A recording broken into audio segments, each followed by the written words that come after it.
Is he a madman, or is he a genius, or what is he?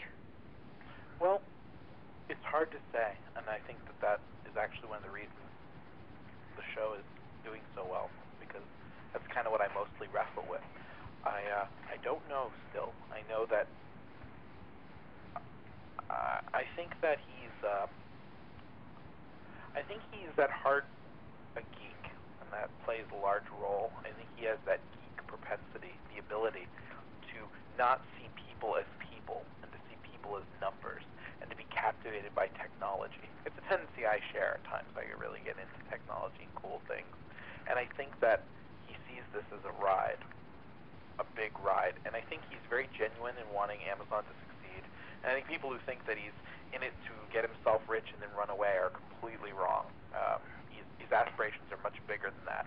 I think he still thinks he can pull it off, and his goal is to prove everyone wrong and to change the world, to make Amazon this unbelievable behemoth. Where is he from? He's from Florida. Florida? Really? Really? And what's his background? Is he from a wealthy background? Pretty wealthy, but mostly like it's kind of weird.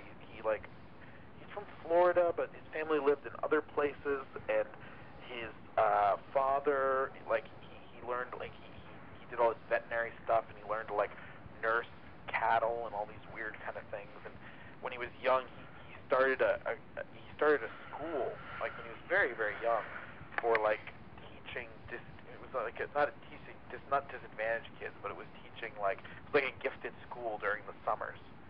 And this is when I believe he was still in high school. It was for teaching like 6th and 7th graders.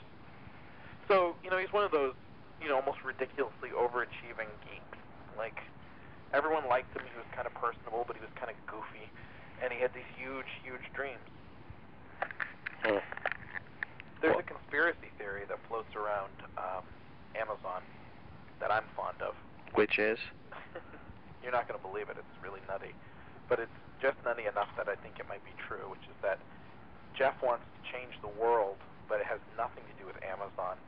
That the whole point of Amazon, the whole point, is to generate a huge... They may have failed at this, of course, because the stock is tanked, but is to generate a huge amount of cash for him and under his control so that he can invest in private space exploration.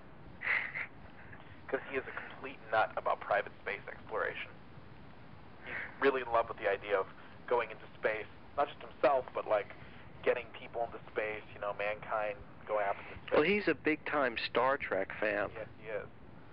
So it's actually frighteningly not entirely unfeasible that, Well, hey, there was that... He doesn't give a shit about books. He didn't start this because he was ever fired up to be a retailer. That it's all just fuel to create, a big pool of money from which, we can finance a private space program. It's nutty, but I have to admit that at times it comforts me, and I try not to give in to believing it. But I think one of the reasons it's so tempting to believe it is then it would make the whole thing make sense. I think that one of the most disquieting things about why he's doing everything is that it's really hard to make sense of it. Like, it would actually be kind of nicer if there was some megalomaniacal reason that he's building this